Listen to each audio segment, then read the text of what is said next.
आता एक मोठी बातमी इथे आहे। महायुतीत जागा वाटपाबाबत चर्चा सुरू झालेली नाही। प्रदेशाध्यक्ष सुनील तटकरे यांनी आता हा मोठा दावा केलाय।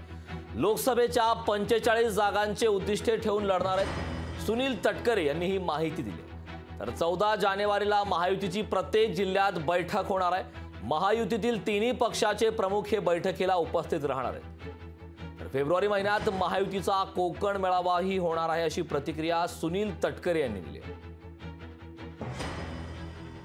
जागा वाटपाच्या संदर्भात काही प्राथमिक चर्चा सुरू झालेली नाही। कालच माझं चंद्रशेखरजी बावनकुळे मुख्यमंत्री महोदयांची चर्चा झाली। 14 तारखेला एकाच वेळेला राज्यातल्या सर्व जिल्ह्यात महायुतींच्या प्रमुख कार्यकर्त्यांची नेत्यांची बैठक पदाधिकाऱ्यांची एकाच वेळेला होईल। जागा वाटपाची चर्चा यथावकाश योग्य वेळी नक्की त्या ठिकाणी होईल। आम्ही एक गोष्ट निश्चित ठरवलेली आहे की महायुती म्हणून या निवडणुकीला सामोरं जायचं असताना 45+ हे उद्दिष्ट ठेवून आम्ही लढणार आहोत। तर लोकसभेच्या 45 जागांचे उद्दिष्ट ठेवून लढणार आहेत अशी प्रतिक्रिया सुनील तटकरे यांनी दिलेली। या संदर्भात ताजे अपडेट देण्यासाठी माझा सहकारी भारत गोरेगावकर आपल्यासोबत जोडलेला आहे। भारत, 14 जानेवारीला महायुतीची बैठक आहे आणि त्यानंतर जागा वाटपाचा फॉर्म्युला ठरणार आहे अशी प्रतिक्रिया सुनील तटकरे यांनी दिली। याबाबत सविस्तर काय? कारण प्रदेशाध्यक्ष सुनील तटकरे यांनी जी प्रतिक्रिया आज रायगडमध्ये दिलेली आहे ती अत्यंत महत्त्वपूर्ण आहे।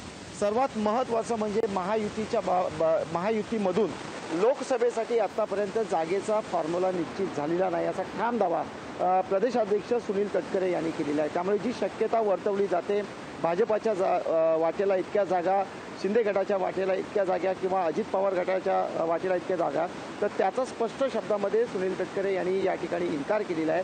अद्याप कोणतीही प्राथमिक चर्चा देखील सुरू झाली नसल्याचा दावा प्रदेशाध्यक्ष सुनील तटकरे यांनी केला आहे। त्याचबरोबर दुसरी अतिशय महत्त्वपूर्ण माहिती म्हणजे महायुती आता राज्यभरामध्ये एकत्रितरित्या कार्यकर्त्यांपर्यंत पोहोचणार आहे आणि याच अनुषंगाने राज्यातील प्रत्येक जिल्ह्यामधल्या प्रमुख कार्यकर्त्यांची जी बैठक असेल ही बैठकीमध्ये तिन्ही पक्षाचे नेते या कार्यकर्त्यांना संबोधित करणार आहेत किंवा यांच्याजवळ संवाद साधणार आहेत। अर्थातच लोकसभेच्या जागेच्या वाटपावरचा जो तिढा निर्माण होईल ही शक्यता लक्षात घेऊन गैरसमज वाढीत जाऊ नये म्हणून ही खबरदारी महायुतीच्या माध्यमातून घेतली जाते असं म्हटलं तर ते चुकीचं ठरणार नाही। करण, नक्कीच खूप खूप धन्यवाद भारत या सविस्तर अशा माहितीबद्दल।